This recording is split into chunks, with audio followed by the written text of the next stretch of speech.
Vriende, welkom. Ons gee net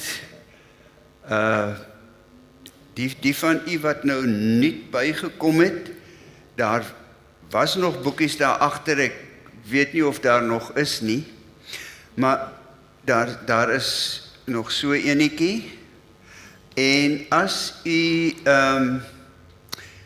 nou nie so een gekry het nie op die internet, waar die opname beskikbaar is op die kerkse webblad, is daar ook 'n plek waar u die notas kan aflaai in 'n PDF formaat of in 'n Word. Ek het nie heeltemal seker nie. Goed.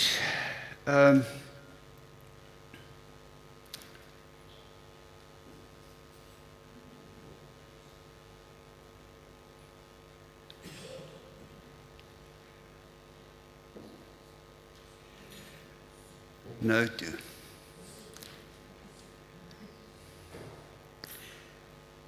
Vriende, kom ons begin net met 'n gebed.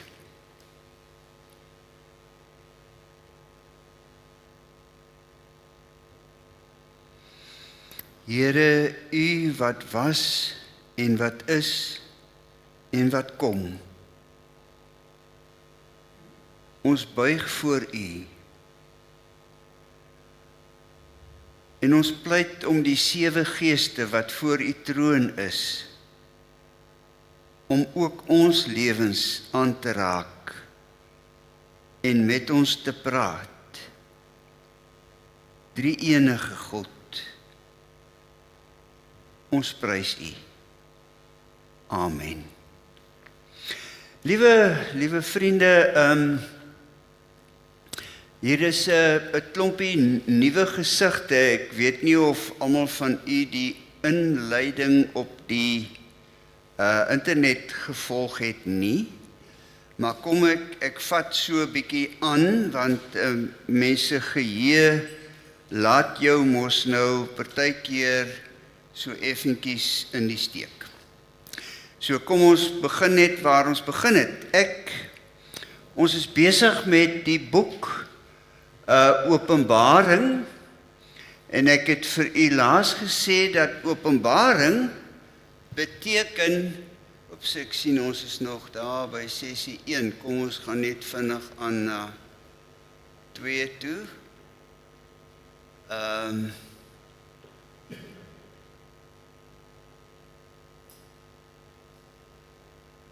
Openbaring beteken, is die Afrikaanse vertaling van die Griekse woord apokalypto, is om iets te onthul, om iets oop te maak, om iets waaroor daar doek gegooi was, en jy vat die doek weg, laat almal dit kan sien. So Openbaring, sy hele bedoeling is nie om vir ons geheime waaroor ons moet naalskou oor te dra nie, maar is om vir ons te openbaar, om vir ons iets te sê, om vir ons helderheid te gee.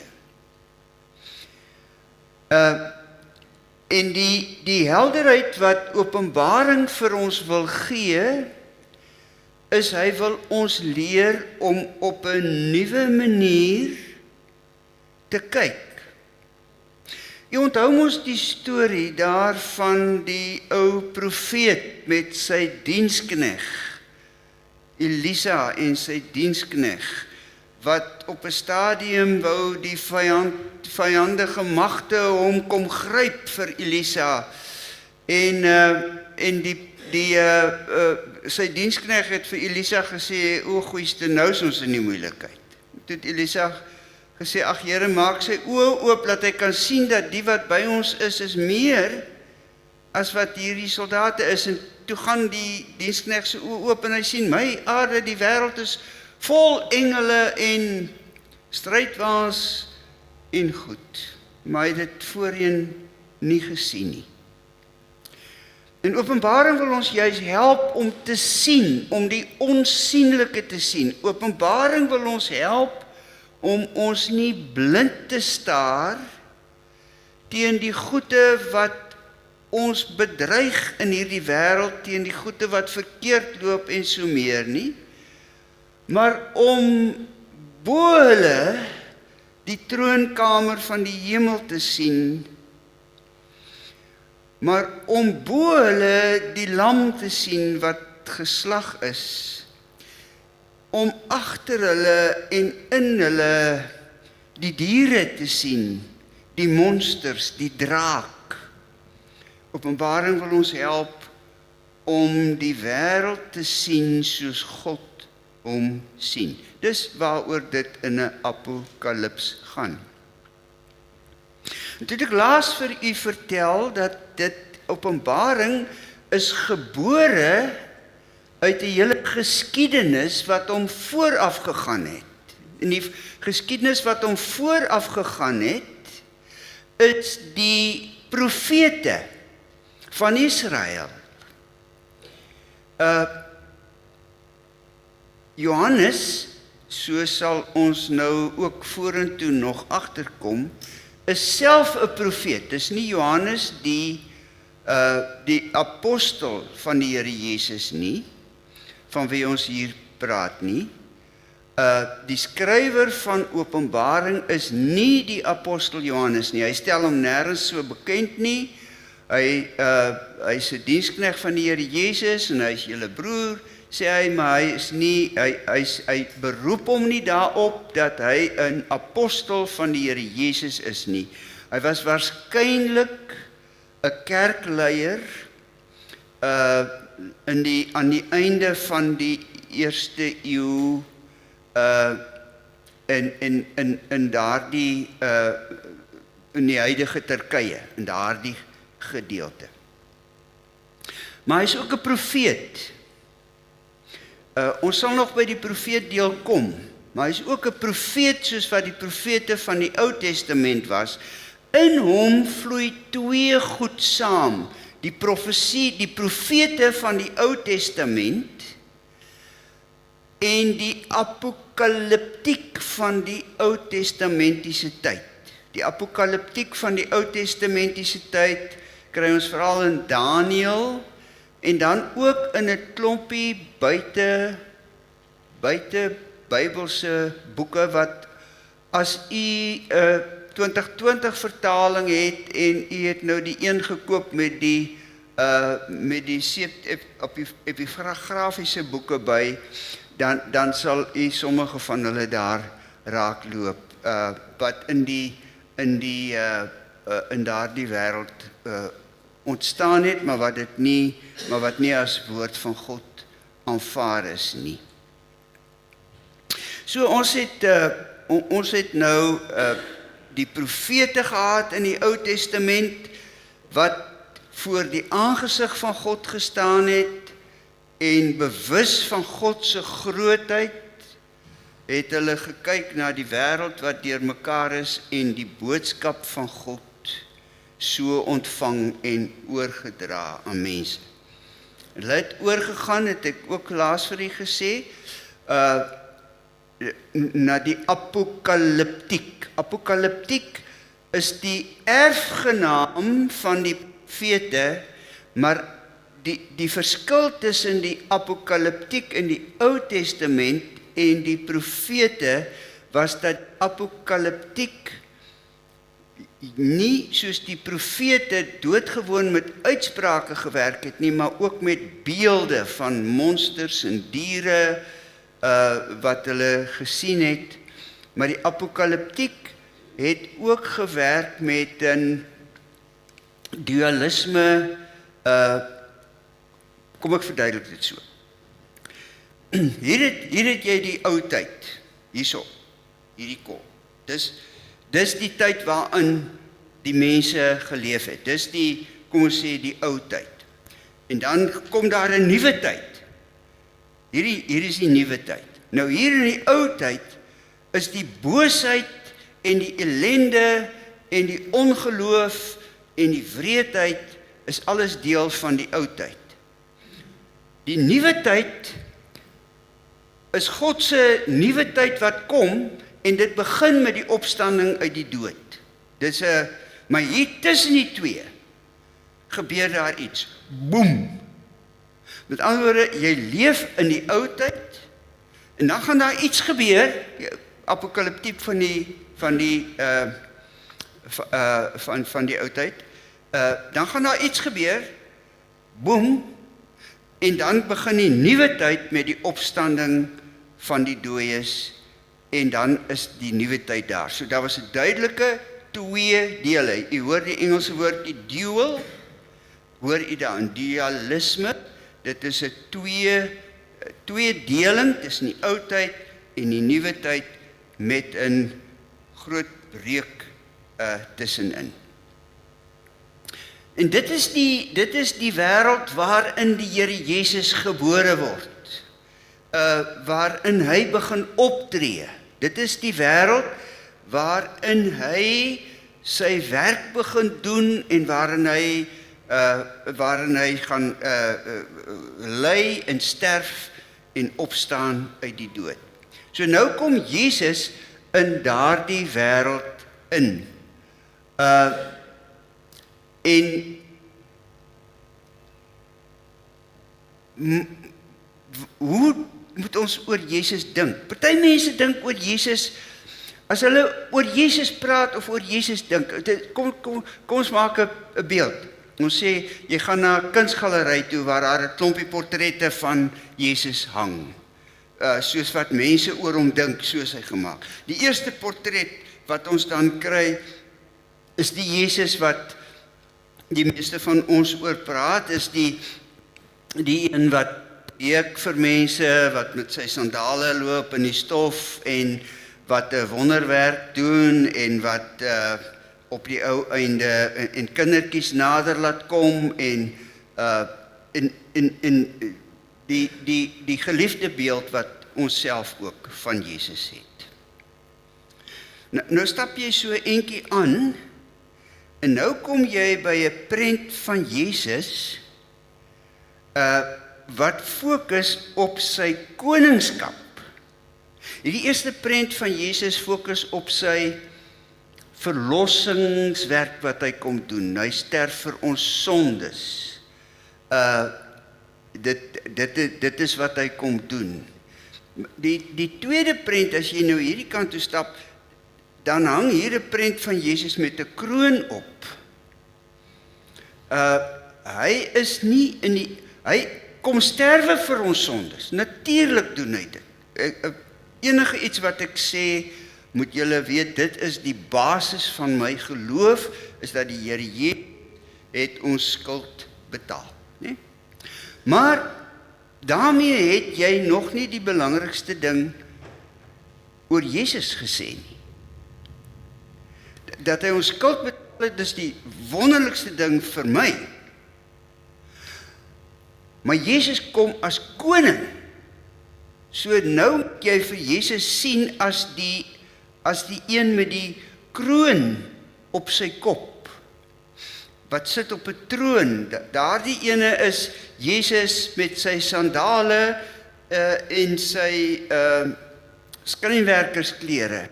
Hierdie ene is Jesus as koning op 'n troon, as regeerder oor die hele wêreld. Nou kan jy nog 'n eentjie vorentoe stap, en dan kan jy hom sien as Jesus wat die hele wêreld kom verander.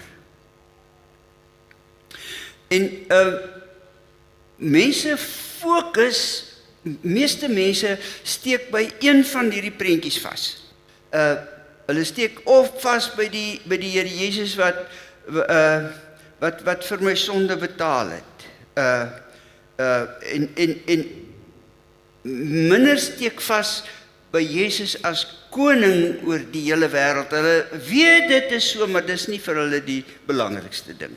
En dat Jesus die wêreld, die kosmos, die hele wêreld kom verander het. Die toekoms verander het, alles kom verander het. Dit dink hulle, okay, goed, dit sal hy eendag doen. nie nou al nie, ons staan nou eers, ons steek vas by hierdie prentjie van die Here Jesus. En tog is die Bybel, teken al daai prentjies vir ons, maar een van die belangrike prente wat hy vir ons teken, is die Here Jesus wat die wêreld kom verander. Ek gaan nou kyk na die Nuwe Testament bietjie nader, maar kom ek begin deur vir julle Johannes se opstandingsverhaal, se kruis en opstandingsverhaal, net met julle te deel. Sommer so uit die vuis. Ek het dit nou nie daar opgesit nie. As Jesus aan die kruis hang, op Golgotha, dan sê hy onder andere, jy kan die hele verhaal gaan lees vanuit die Ou Testament, maar jy kan daai een lees, dan sê hy onder andere, dit is volbring.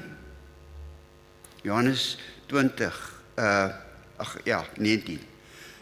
Dit is volbring. Dit is afgehandel. Dit is klaar. Dieselfde Griekse woord wat in die Griekse vertaling van die Testament gebruik word in Genesis, waar daar staan dat die Here God het op die 6de dag die skepping voltooi. Daai voltooi vind jy terug by die kruis van die Here Jesus. En daar's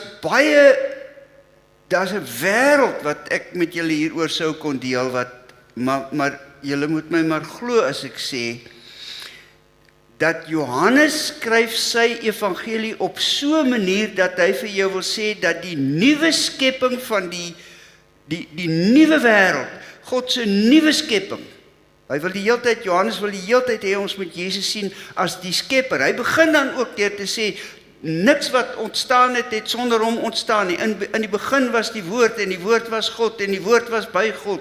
En hy het en niks wat bestaan het sonder hom ontstaan nie. So hy begin met Jesus as skepper, en as Jesus aan die kruis hang, sê hy, en vertel hy vir ons dat Jesus sê, dit is volbring. En dan op die Sondagoggend,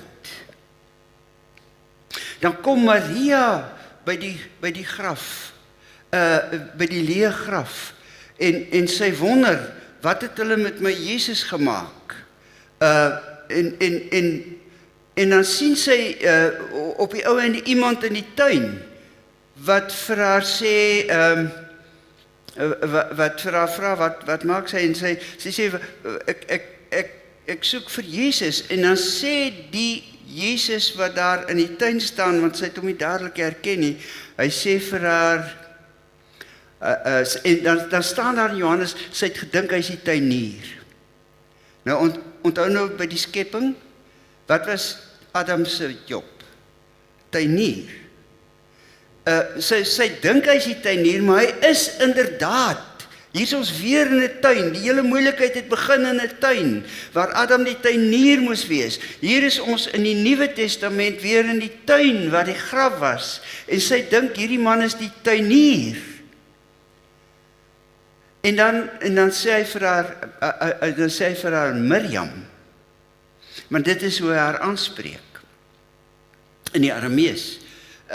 Dit is die taal wat, die omgangstaal daarvan. Nie Maria is die Griekse vertaling daarvan. Hy sê vir haar Miriam. En dan is ons terug by die deurtog deur die Rooi See, waar Miriam, die sussie van Moses, 'n loflied tot God gesing het. En net so 'n entjie verder aan die hoofstuk, dan blaas Jesus op sy disippels, soos God in Genesis die asem inblaas in die kleipop wat hy gemaak het. En die Johannes verduidelik die hele kruisiging en opstanding van die Here Jesus op so 'n manier As jy hom fyn lees, met die Ou Testament, met die Griekse Ou Testament in jou gedagte, as jy hom fyn lees daarmee en jy kyk, dan sien jy dat Johannes wil sê, dat wat gebeur het toe Jesus sterf aan die kruis en opstaan uit die graf, het die nuwe skepping begin. Die nuwe skepping is hier. Paulus sê dan ook later, in 2 Korintiërs 5, sê hy, ons wat aan die Here Jesus behoort, ons is reeds deel van die nuwe skepping. Ons is, ek kan nie onthou hoe die Afrikaanse vertaling daar vertaal nie, ek dink hulle is nuwe mens, nee, nuwe skepping. Ek kan nie onthou hoe die Afrikaanse vertaling, maar in die Griekse baie duidelik dat hy sê nuwe skepping. Ons is deel van God se ons is reeds nuwe skepping. So, ons het gehad apokaliptiek en hier is die ou tyd, hier is die nuwe tyd. Boom. Maar nou in die Nuwe Testament kry jy deurlopend dat daar 'n reeds voltooidheid is, dat ons reeds saam met Jesus in die nuwe tyd is, en daarna gaan ons nou kyk, maar hierdie ou tyd duur nog voort. So kom ons, ek het hom hier iewers geteken, kom ons kyk net gou daar na daai skerm. Die klassieke scenario is daar 'n skielike oorgang van een era na die volgende een. Hier is die era, boom, daar is die volgende era. Christene glo dat die nuwe, maar die Christene in die Nuwe Testament het geglo en ons glo ook dat die nuwe era reeds aangebreek het met die koms van die Here Jesus. Reeds waar geword het toe Jesus hier op die aarde kom leef het, kom sterf het, uit die graf opgestaan het. Sy opstanding is soos wat die apokaliptiek van die Ou Testament verwag het. Die opstanding is die begin van die nuwe era en Jesus staan op omdat die nuwe era begin.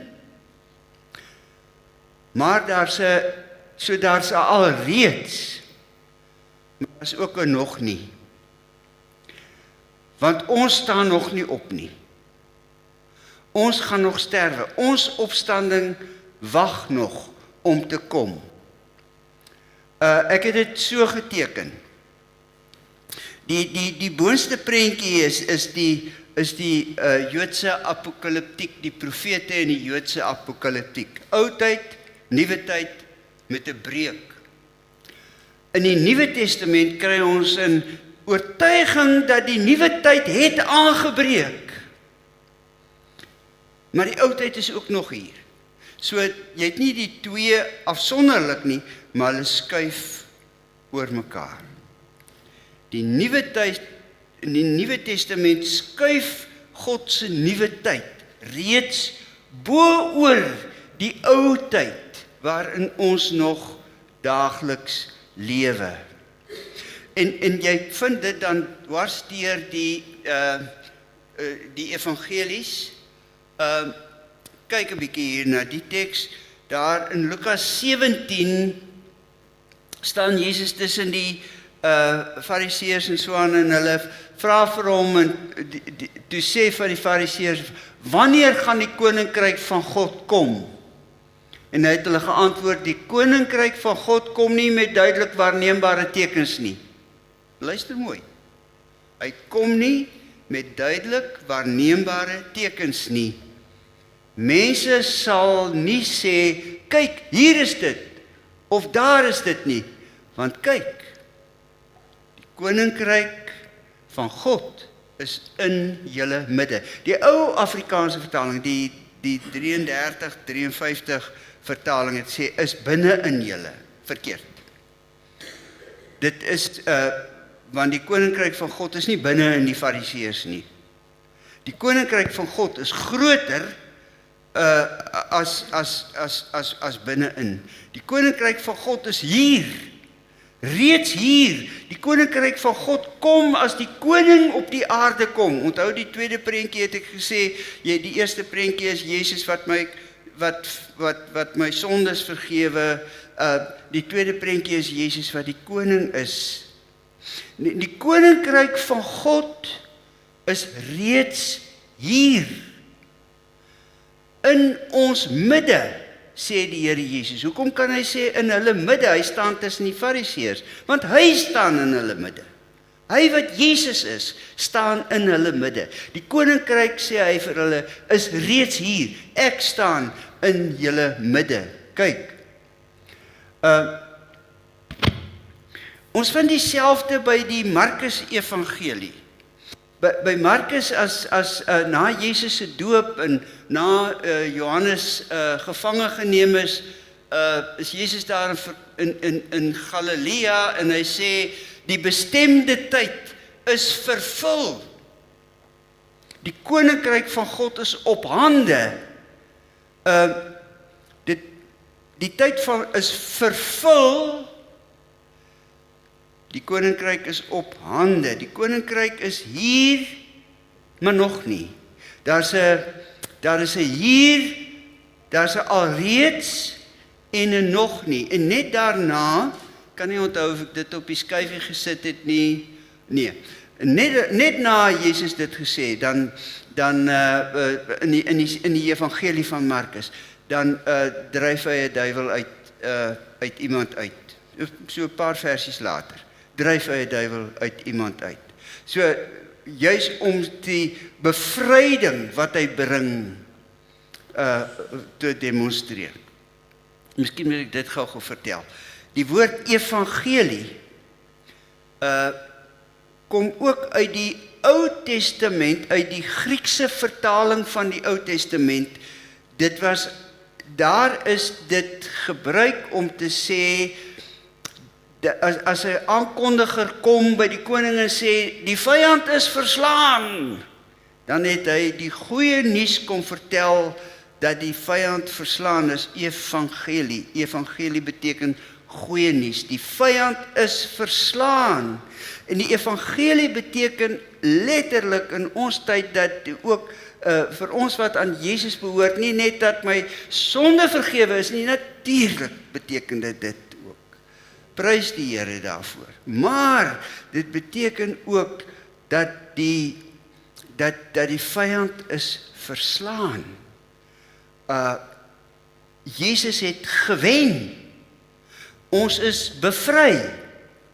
Die Satan kan nie meer sy hand op jou lê nie. In Kolossense 1 sê die apostel Paulus, hy sê ons is uitgeruk uit die mag van die duisternis. Ons is gered. Ons is nie net gered van ons sonde nie, maar ons is gered uit die mag van die duisternis.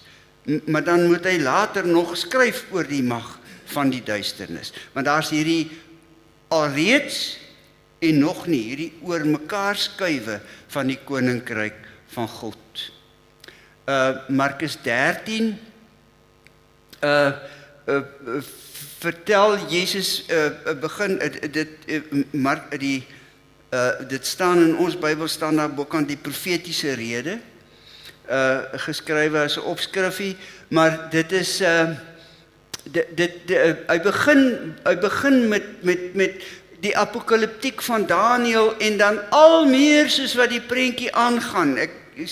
Jammer, miskien moet ons vorentoe een of ander tyd dit doen, dat ons daar deeglik na kyk, want dit is pragtig, maar al meer begin die apokaliptiek van Daniël 'n gesig kry van Jesus, en soos wat Markus 13 aangaan, begin jy dink aan Daniël en later sien jy net vir Jesus, sodat dit vervul is, en dan sê Markus ook, hy sê in daardie dae na daardie verdrukking sal die son verduister word en die maan sal sy lig nie gee nie en die sterre sal uit die hemel val en die kragte in die hemel sal geskit word. En net daarna, wanneer Jesus aan die kruis hang, is daar duisternis en breek hierdie tyd aan. En toe staan Jesus ook op uit die dood. So sy opstanding uit die dood is die begin van die nuwe tyd. So Jesus die apokaliptiek was lewendig in die tyd toe die Here Jesus gekom het in daardie wêreld. Maar Jesus kom verander die apokaliptiek, die apokaliptiese prentjie wat jy gehad het van ou tyd, nuwe tyd met 'n groot verandering in die middel. En daar word 'n nuwe verstaan van God self in die toekoms. En God se koninkryk word selfopofferende liefde. Iemand het my gevra oor die prent van die leeu en die lam, en ek kan nie onthou of dit ooit verduidelik het nie wat ek nou daarop gesit het. Dit is dieselfde, dit is Openbaring 5. In Openbaring 5, in Openbaring het jy meer as een keer dat Johannes iets hoor, en as hy dan kyk, dan sien hy iets anders. In Openbaring 5 is daar die boekrol met die seels, en dit is God, daardie boekrol gaan oor God se afhandeling van die boosheid in hierdie wêreld en die nuwe tyd. So daai boekrol wil die hele verlossing van God se hele skepping vertel. En dan is daar niemand wat waardig is om die boekrol oop te maak nie, en dan huil Johannes, en dan sê die engel, die leeu is uit die stam van Juda. Genesis 49 vers 19-11 daar rond is voorspel ou vader Jakob oor sy kinders en sy kleinkinders, maak hy voorspellings, en dan maak hy die leeu uit die stam van Juda. Wat hoor hy? Israel wag die hele tyd dat hierdie ou tyd vol boosheid gaan eindig, maar dit gaan eindig wanneer hierdie boom wat ek net nou vir julle gesê is, wanneer die Messias kom, en die Messias gaan soos 'n leeu onder die boosheid invlie, en jy gaan net bloed en derm sien, en dan gaan die nuwe tyd begin met die opstanding. En dit was waarvoor hulle gewag het. Die Messias gaan 'n Davids koning wees. David was 'n soldaat. Kyk, daai leeu het 'n swaard en 'n swaard oorgesit en 'n stok, 'n swaard en 'n stok. Maar hy hoor die leeu. Israel het die hele tyd gewag vir die leeu. En as hy omdraai, dan is daar 'n lam wat geslag is. En die lam wat geslag is die Here Jesus. Hoe, en dis die geheim van die boek Openbaring, dit moet jy nou, dis hoekom ek die hele tyd dit daar het, is dat jy dit die hele tyd kan raak sien. God oorwin die boosheid nie deur 'n leeu in te stuur wat die bose mense vang nie. God oorwin boosheid deur sy seun te laat sterf.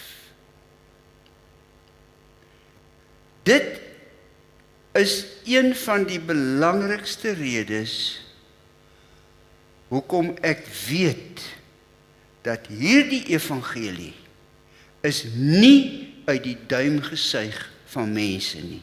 Geen mens op aarde sou daardie oplossing kon uitdink nie. Dis malligheid. Hoe wen jy die boosheid? Deur toe te laat dat die boosheid jou doodmaak. Ha? Dit werk mos nie so nie. Laat lees ons van die Here Jesus wat op sy perd ry, en sy kleed is vol bloed, en mense verstaan dit, dis vol bloed van sy vyande. Nee, dis sy eie bloed. Hy oorwin deur sy eie bloed. Hy oorwin omdat hy gesterf het.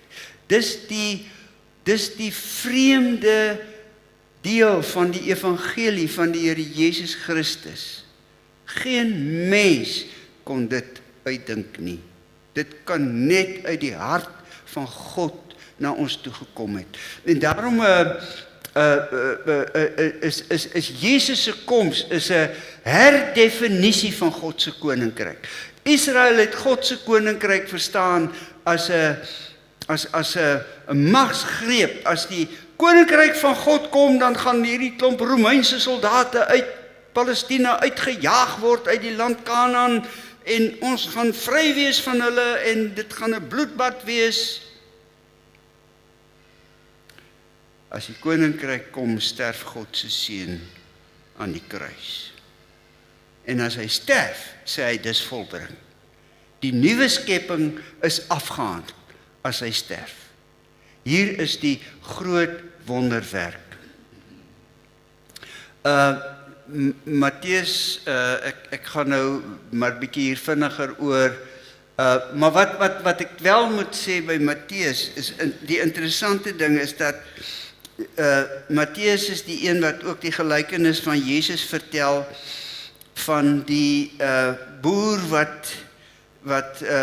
wat goeie koring op sy land geplant het, en dan kom 'n vyand en hy saai die onkruid tussenin. Dis 'n pragtige beeld van die wêreld waar ons is.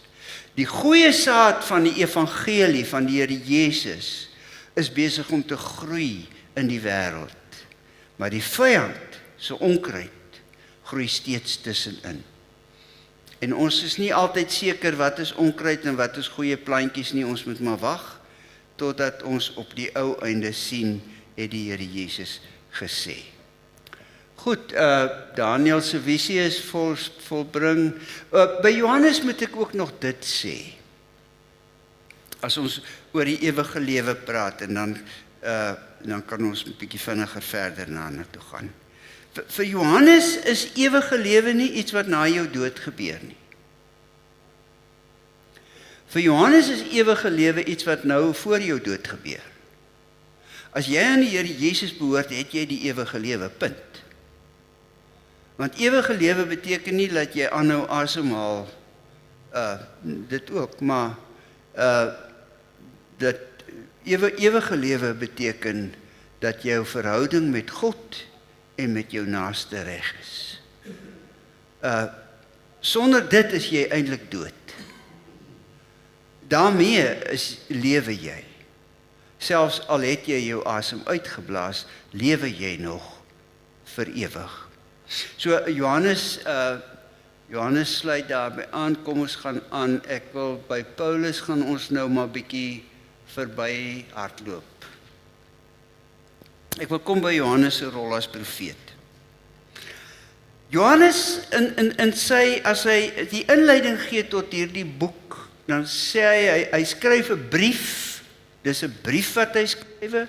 Hy skryf 'n brief vir die gemeentes, hy skryf 'n brief vir daardie spesifieke gemeentes, en hy wil hulle help om nie te sien, om met nuwe oë na die wêreld te kyk, om die onsienlike te sien, om die drake en die diere te sien in die klere van die hoogwaardigheidsbekleers.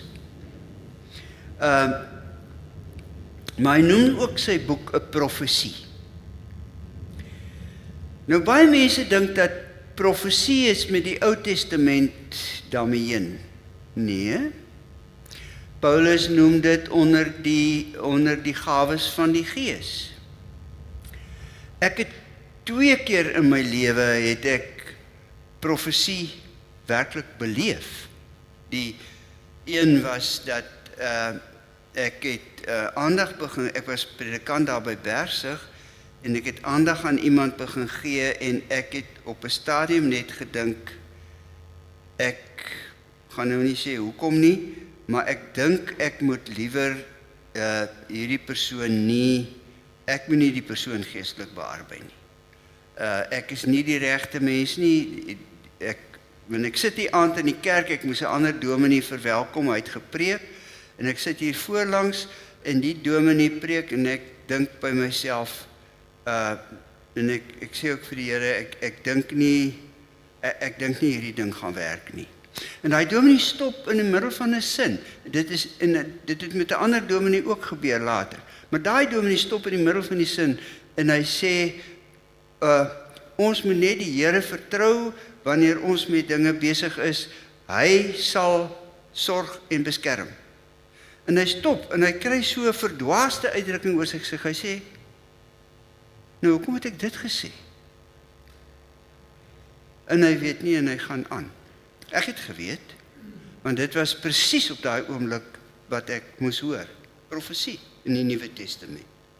In Pakistan sit ek in die kerk en 'n pastoor verwelkom my en ek weet en ek worstel met die liewe Here voor ek die college begin het. En ek sê vir die Here, en hierdie pastoor is besig om te verwelkom en ek sit hier agter hom op die bankie, ek gaan nou preek en ek sê vir die Here, daar's nie 'n manier waarop ek 'n college kan begin nie. Vra vir my vrou, sy sal dit kan doen. Ek kan die klas gee, maar die organisasie van hierdie saak, Here, u ken my, u weet ek kan nie. As u in Suid-Afrika vir my vra, begin 'n college, sal ek nie weet waar om te begin nie. Nou vra jy vir my in een van die gevaarlikste, absoluut moslim lande in die wêreld, begin 'n college. Hoe? En die pastoor stop in die middel van 'n sin en hy draai om en sê, you must do what the Lord tells you to do and he will bless you. En hy gaan aan. Ek nou het hy vir hom sê, what was that? Hy sê, I don't know. I had to say it. Daar is profesie. En 'n paar maande later het ons toe 'n college wat geregistreer is by die Pakistaanse regering in 'n moslimland om Christen pastore op te lei. Wonderwerk. En die wat my ken sal weet, dit is 'n groot wonderwerk om 'n ding soos daai te organiseer. Dit is 'n baie groot wonderwerk. Maar so daar is en daar was ook in daardie tyd baie meer profete wat uit die gemeente opgestaan het. Paulus waarsku, hy sê, moenie sommer net 'n profeet op sy woord vat nie. Julle moet, ek dink ek het die teks hier geskryf, hoekom wil hy nie nou aanblaai nie?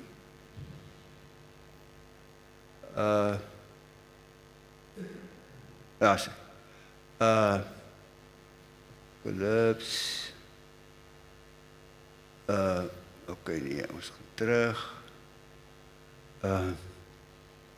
Ja, Paulus skryf in 1 Korintiërs 14 vers 29 sê hy, in die erediens laat 2 of 3 profete praat, maar die res, julle moet dit beoordeel, sorgvuldig beoordeel. Die groot vraag was by die beoordeling van profesie, om te weet of dit 'n regte profesie van God is strook dit regtig met wat ons van die Here weet.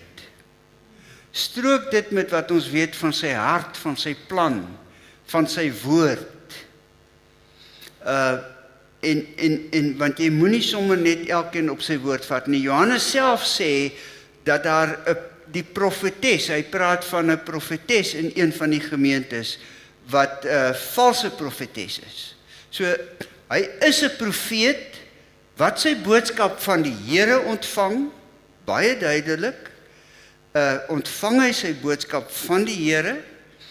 Dis 'n apokaliptiese boodskap, dis 'n onthullende boodskap en hy skryf dit as 'n brief vir die gemeentes. En so die toets is strook dit met iets wat ons van die Here weet. En dis 'n apokalips van die Here Jesus Christus, noem hy dit. En dan sê hy, ek moet met julle praat oor iets wat binnekort gaan gebeur. Nou moet ons baie mense lees dit asof dit nou die aankondiging is van die einde van die geskiedenis. Nee, dit is nie. Waarmee hy besig is, hy skrywe vir die gemeentes dat hulle is in 'n krisissituasie in die Romeinse ryk op daardie oomblik en die gevaar is nie die fisiese vervolging nie. Dit ook. Dit vind ons ook in die briewe. Maar die gevaar is 'n klomp ander goed, waaroor ons volgende keer ook sal praat. Maar die gevaar waarin hulle verkeer, is goed dat jy jou eerste liefde verlaat het. Dat jy ryk geword het en sê, ek is ryk, ek het niks nodig nie. Ek sien, terwyl jy eintlik blind is. Dit is die soort gevaar, en Johannes wil vir hulle sê, dit moet binne, hierdie goed moet julle moet dit nou, julle moet nie wag nie, julle moet dit binnekort, julle moet dit regmaak met die Here, maar dit nie bedoel as 'n voorspelling van voor die einde van die week gaan die Here Jesus weer kom, of iets van die aard, of gaan ons weggeraap word, of iets van die aard nie, dit is nie dit nie. Maar dit is iets wat in die konteks van hulle lewe moet gebeur. Goed, ek het nou Moses en Elia op die prentjie gesit, omdat ons later lees van die twee getuies, maar dis nou maar net om julle nuuskierig te maak vir wat later kom. Ek dink ons moet nou hierso halt roep. Ek is nou nie soos oorlike Paulus wat as een van julle aan die slaap raak en van die stoel afval, jou kan wakker bid as jy jou doodgeval het nie. Paulus kon dit doen, ek kan nie, so ek moet markeer. Maar ek weet nie of daar vrae of kommentaar of opmerking of aanmerking is nie, is welkom.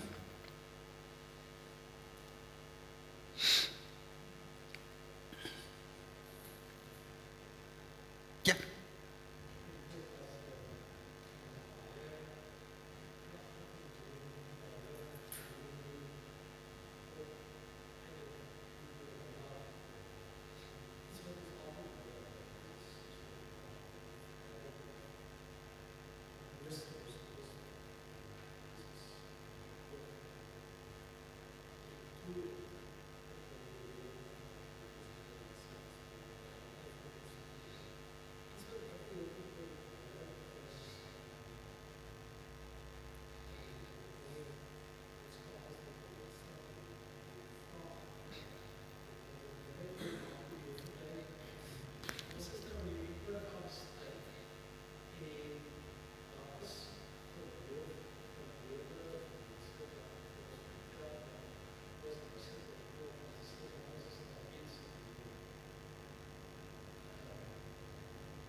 Goed,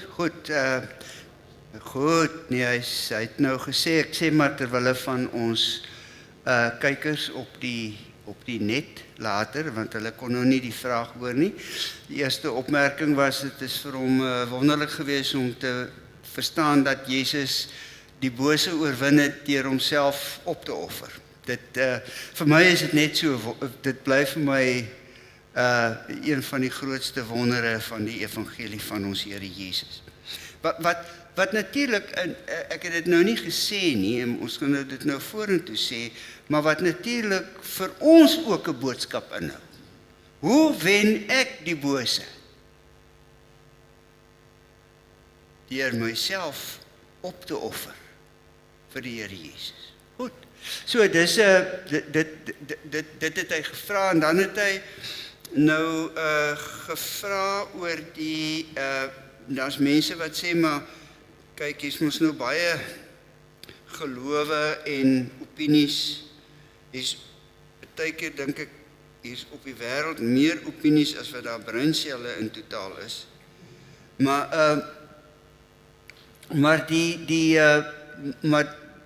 van die opinies sê, maar ons leef mos nou alreeds in die hemel. Kom ons haal net twee goed uit mekaar. Kom ons gaan na Nicodemus toe in Johannes 3. Hy kom in die nag na Jesus toe. Jesus waarskynlik gekamp, hy en sy disippels, so eentjie daar teen die Olyfberg op, net aan die ander kant die tuin van Getsemane, het hulle gekamp en Nicodemus kom hier in die nag aangestap daar na die Here Jesus toe en hy sê maar Rabbi, ek moet met u praat. Hy wil nou nie hê die ander moet nou sien hy kom praat met Jesus nie. Hy sê maar u doen allerhande goed. Wat gaan hier aan? En Jesus sê vir hom, jy sal die koninkryk van God nie sien as jy nie weer gebore word, van bo af gebore word. Mense lees dit asof Jesus vir Nicodemus sê, jy gaan nie in die hemel kom nie. Nee, dis nie wat Jesus sê nie. Jesus sê vir hom, Nicodemus, jy gaan na hierdie wêreld kyk, maar jy gaan die koninkryk van God wat reeds hier in die wêreld nou besig is, gaan jy nie herken nie. Jy gaan dit nie kan sien nie.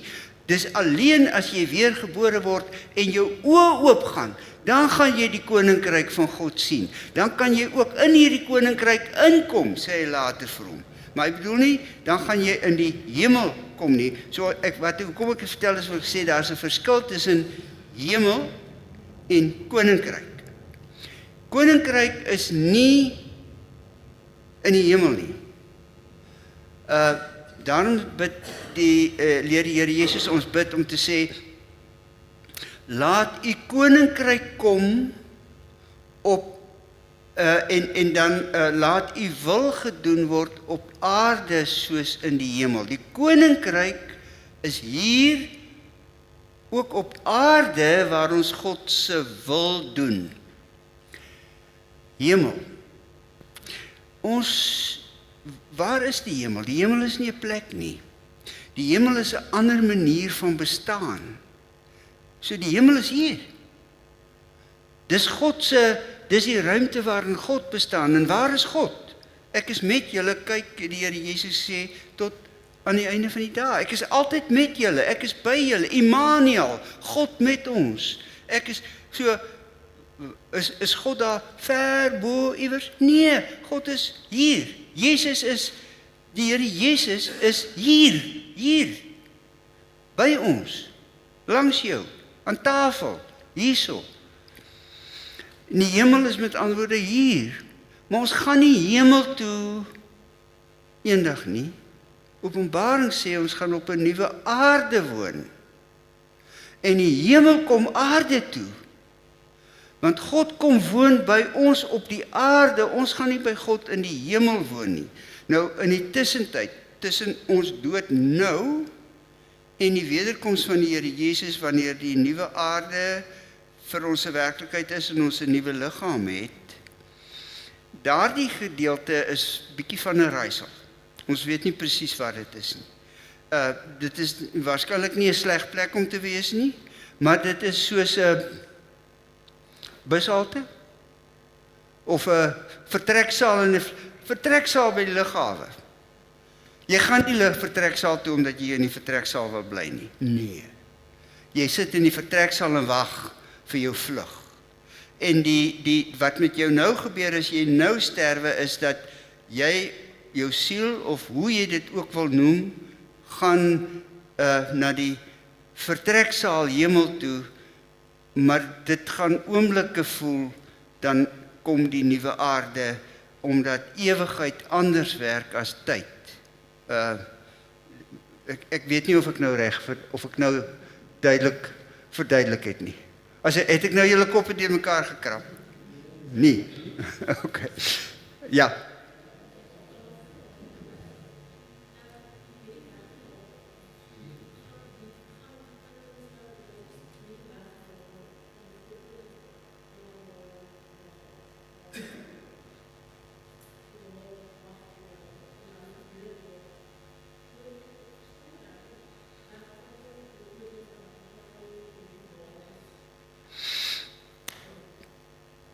Kom ek sê net vir jou.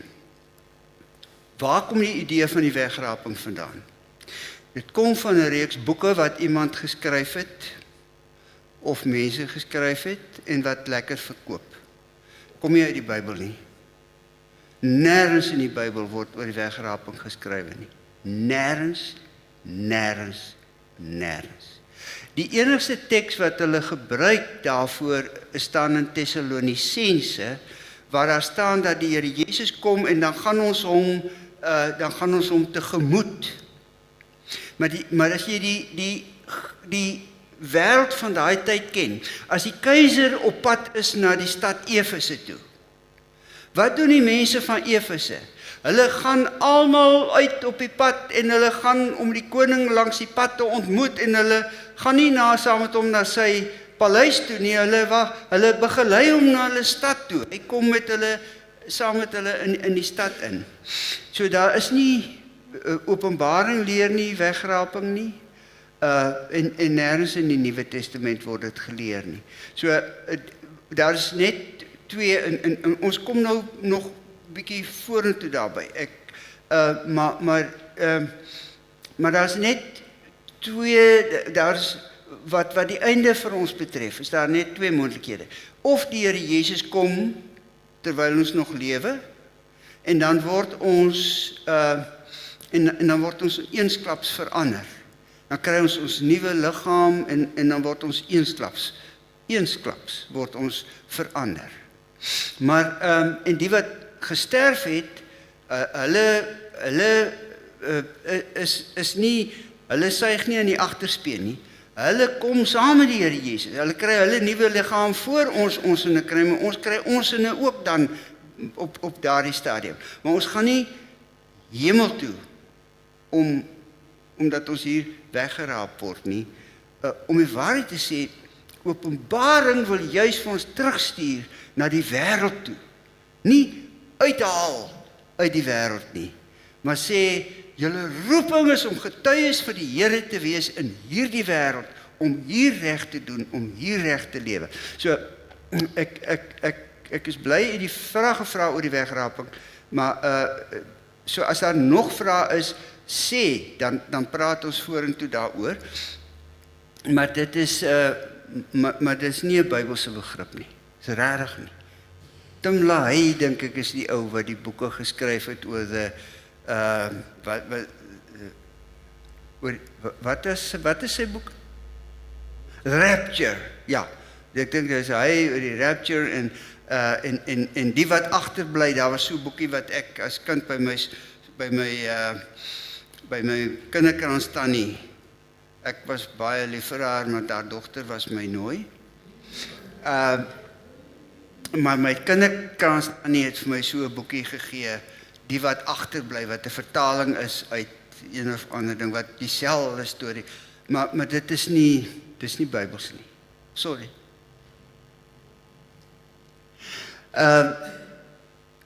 Het ek die vraag geantwoord?